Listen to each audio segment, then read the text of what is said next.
Mr. President, senators are moving forward this week on two major legislative initiatives: infrastructure and voting rights. Bipartisan infrastructure talks continue in our Senate committees and among our members. Remember, discussions about infrastructure, both physical and human, are proceeding along two tracks. The first track is bipartisan, and I understand there's been some progress. The second track pulls in elements of President Biden's American Jobs and Families Plan and will be considered by the Senate even if it does not have bipartisan support. Today, we're going to start moving the trains down the second track. I will convene a meeting with all the members of the majority party on the Senate Budget Committee to begin the important work of producing a budget resolution for the Senate to consider. This is something we've planned for quite a while, but we're moving forward today after having individual discussions, which I have had with many members of the Budget Committee. And it's a diverse committee. Senator Sanders is the chair. Senators Warner and Kaine are on it as well.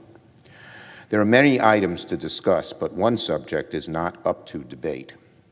I will instruct members to ensure that any budget resolution puts the United States on track to reduce carbon pollution at a scale commensurate with the climate crisis.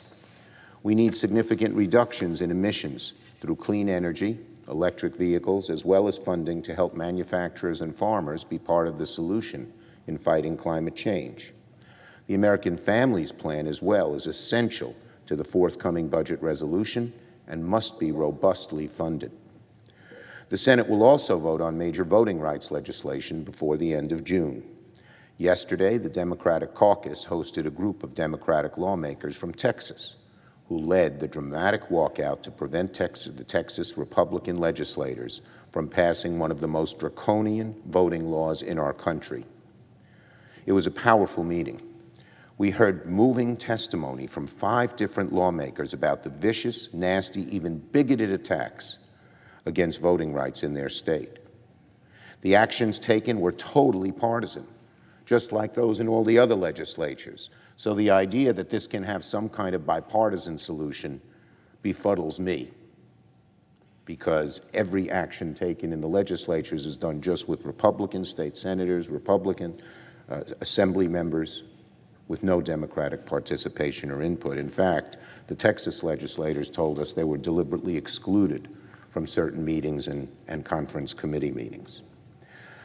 Speaking for our caucus, we were all taken by the courage of the Texas legislators, their fortitude, and most importantly, by their mission to defend the right of every American to be able to access the ballot, not just in Texas, but across the country.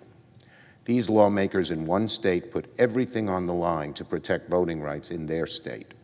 The Senate should put everything on the line to protect voting rights in this country.